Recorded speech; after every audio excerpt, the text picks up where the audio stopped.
Real Madrid proved unstoppable once again with a win at home to Blancos de Rueda. The locals trailed early on, but scores by Mirotic, coupled with the determination and fight of Felipe Reyes, were enough to turn the tables.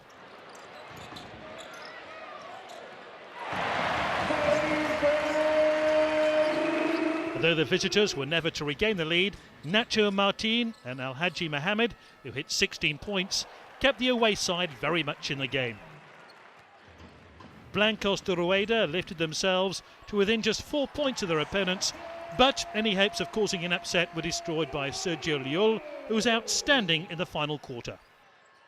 The victory was a milestone for Real Madrid head coach Pablo Laszlo, who reached 100 Liga Endesa triumphs. So now a special report with Pablo Laszlo, Real Madrid head coach, who this weekend reached that magical milestone. Este es el despacho mío personal, más o menos donde... This is my office, and it's where the coaches, players and staff regularly meet. It's our engine room. There's another office which belongs to my assistants, which we also use quite a lot. Like, for example, when we look back over games. Tanto aquí como en la otra sala que tenemos de los ayudantes, donde pasamos más tiempo, donde visionamos los partidos, donde, bueno, por decirlo de alguna manera, it's where we plan for the week ahead for training sessions and we look at game tactics. Durante la semana o durante el entreno o durante un partido, con lo cual al final un poco esta es nuestra... You could say it's almost like our second home. We do spend a lot of time here.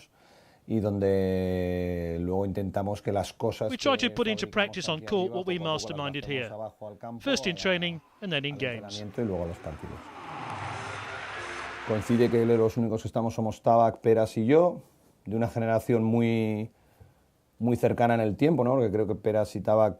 Here Laszlo talks about Velimir Perasovic, Valencia Basket head coach, and Zan Tabak, head coach of Caja Laboral. The trio were part of a group of fine players who starred in the Liga Endesa during the 90s. Muchos años, como... The only three players from that generation who are coaching at the moment here are Zan Tabak, Velimir Perasovic and myself. There's about a 2 or 3 year gap between myself, Perasovic and Tabak. I know them well, and they both live and breathe the game. They're always trying to pass on their knowledge, experience and what they learnt as players. I wish them the best of luck. Apart from great playing careers, I'm full of respect for my fellow coaches. Well, Real Madrid is still developing and we still need to improve, but saying that, we're one of the favourites to win the league. Our start to the campaign goes to show we've been working together for a year now. New players have come in now, but they've benefited from the work done in the last year. The players are united and we all work together. I think it's important that we have a good solid foundation from last season to build on. At this stage of the season, it would be wrong to think that we're definitely going to win the Liga Endesa.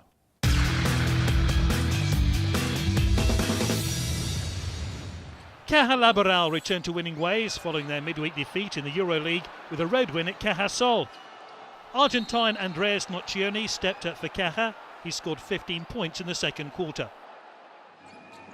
The Basques continue to control the game following the restart thanks to the contribution from Majay Lampe.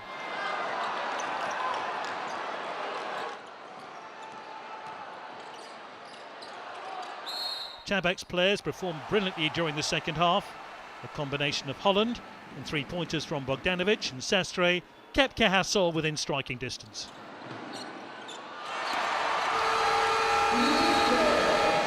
In the end, the Basques held out for the win. Since Zan Tabak took over as head coach, they have now won their last 11 Liga Endesa games. The big shock of the round was Manresa's victory. The Catalans beat the team who started play in 5th place in the standings. Ryan Toulson scored 25 points for the hosts, but his contribution wasn't enough for Gran Canaria. Manresa hit Gran Canaria with 12 three-pointers. Beiran led a mini revival in the third quarter, but an excellent 0-17 scoring run from the visitors, led by Asalan, Arco and De Vries, helped the team second from bottom in the standings to back-to-back league wins. Gran Canaria have hit a rough patch now, having lost their last 3 Liga Endesa outings. The biggest winning margin of the round saw Zaragoza defeat CB Canarias. Although Zaragoza won by 14 points, the hosts had to fight their way back from behind in the second half to beat the Islanders. An impressive Pablo Aguiar, coupled with a meaner defence from Zaragoza, moved the locals to 6 points behind their opponents. The second half was a different story. CB Canarias, who only managed to score a combination of 22 points in the second half, struggled to contain Zaragoza's offensive duo of Rudez and Roll. Rudez initiated the comeback for the hosts, with Michael Roll top scorer with 18 points, sealing the victory. In the end, Zaragoza ran out comfortable winners to put an end to their 2-game losing streak.